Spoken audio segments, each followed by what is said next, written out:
I want to share a little glimpse now into the story because we won't do the book justice unless we discussed, its content. And it's not an easy subject matter, certainly. And I Hmm. can tell you, when I first saw it, it immediately sent chills down my spine. The title of the book, Never Make a Sound.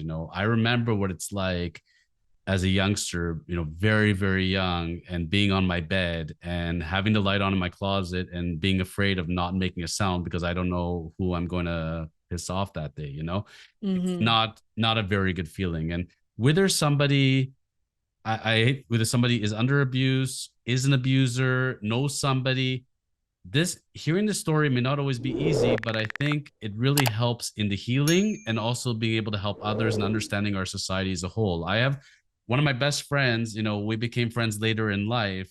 One of the things we talked about was that, why we became brothers really is because we both suffered trauma from a young age. And trauma can really debilitate you. It can lower your self esteem to the point that you can't function. You don't think of yourself at any kind of level.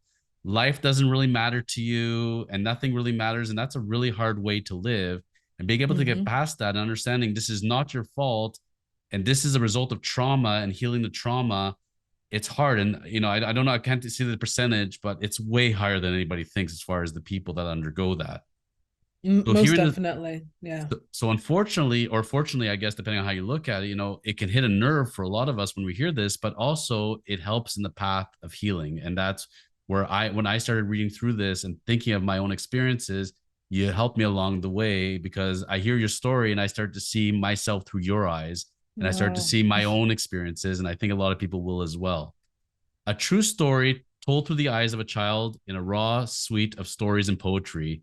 This creative memoir showcases the resilience and the strength of human spirit as a young girl finds a way to survive a turbulent family setting. And, the idea of physical, mental, emotional effects of domestic abuse. And it's one of those things where man, it's so easy to see a book and say, you know what, I feel for you, but I don't want to read this. You know what? I want to go read a comedy or something light. But that's not life. My therapist talks a lot about this with me. And every session he'll say, have you been practicing your vacuuming skills? The idea is you have something deep with other people. You have a choice. You can sweep it under the rug all you want, or you can grab the Hmm. vacuum cleaner and vacuum it out. Hmm. Hearing what your experiences were, I feel like I'm going through vacuuming. I'm cleaning out my emotions and I feel a lot more uplifted. Is that the That's kind of amazing. reaction you've heard a lot from the audience? Yeah, absolutely. And that's amazing to hear. And that is, obviously I wrote the book because I had to, like I told you, the nature of how it came out, it just sort of came out of me. It had to come out. But I also really want to, the reason I wanted to put it out there and put it out there now is I feel like I really wanted to help people. Um, because this sort of abuse that happens in childhood, it actually does impact the rest of your life if you do not address the trauma that can come out of it. Um, and I've had very strong reactions from people. And one of them, she was just flabbergasted to read the book because she'd had an experience when she was a child of abuse that she had um, never been able to tell about because she did not have the gift of writing. She said that she'd always wanted to tell her story, but she but as not being a writer, she wasn't able to ever say it, and she felt like through my telling of the book, she felt like her story had sort of been told and was out. And that was all I wanted, for other people to see themselves, in the story, if they've had it, to see themselves and know that they're not alone. um and just that connection, I think, can bring relief to someone, I think. I think there's a giant misconception on what is abuse, and there tends to be a stereotype that it's only physical. And there's so many different levels of abuse a person can endure, and it could be from so many different people. It could be from a family member, a friend, a teacher, a neighbor. It could be so many various, but inevitably for a lot of people, it is unfortunately growing up through family, and it doesn't have to be just physical. It can be mental and it could be emotional.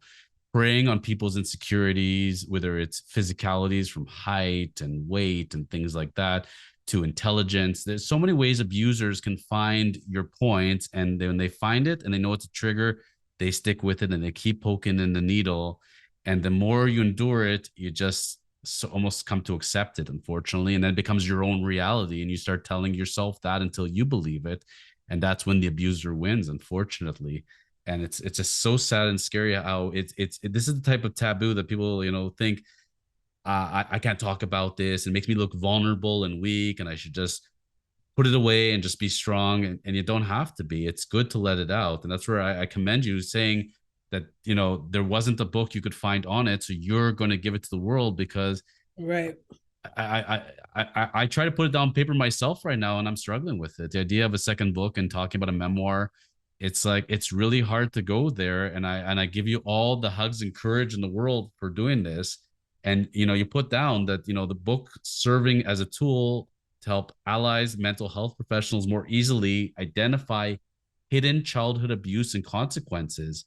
Exactly. Yeah, I think it's Yeah. important that I really want this book to get into the hands of not just people who've been through this themselves, but people like teachers and, counselors and people who work with teenagers and youth. Because if you can see, because a lot of the book describes a lot of my behavior that I was exhibiting, that behavior that was not recognized as trauma, you know and I think it's important that teachers be able to see when they have a troubled kid so they know how to react in a way that is supportive rather than creating further trauma to the child, which is often what happened in my case. So that's one thing that I really want to say, is that this book can really help anyone with kids. I think it's great for step parents, blended families, um, to read this book, and anyone who works in the mental health care field, anyone who works with kids,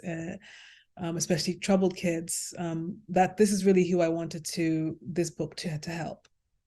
The other point that it starts, that really sticks in my mind is the idea of hope, because Mm-hmm. whether you're an abuser or someone who suffers from abuse, at some point it feels like a death sentence. It feels like I have nowhere to go now except what I'm doing, because this is all I know. There's no saving me. I've gone too far. It's too late. So I'm just going to keep Mm. going down this cycle. Oh And the yeah. book gives me hope and should give others hope that you can stop this cycle at any point, and you could say, okay, I have done years of this, or I've suffered from years of this. I don't have to continue to suffer anymore. Today is the first day that I can stop this immediately, Mm-hmm. and I can start a new path. I can work towards healing. For an abuser, I can stop abusing. I can hug. I can find the help I need, and I can see things differently.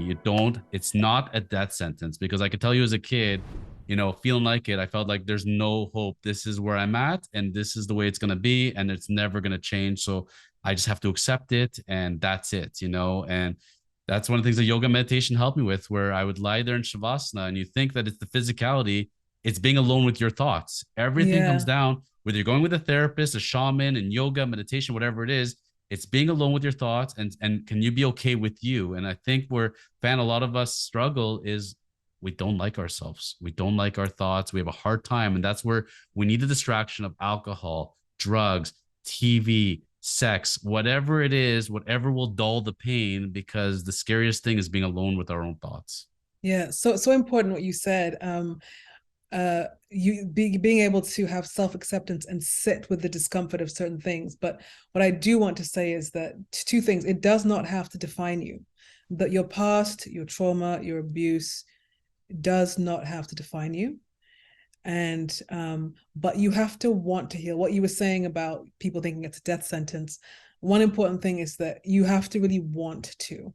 And I think that was the key in my stories, that I really wanted to heal. And so what you said absolutely resonates, because you're saying, people struggle with even wanting to or making the effort because they think it's too late, or it's a death sentence, or they've gone too far or something. But if you want to and you're alive, you can absolutely change. It's never too late, never ever ever too late to be who you want to be.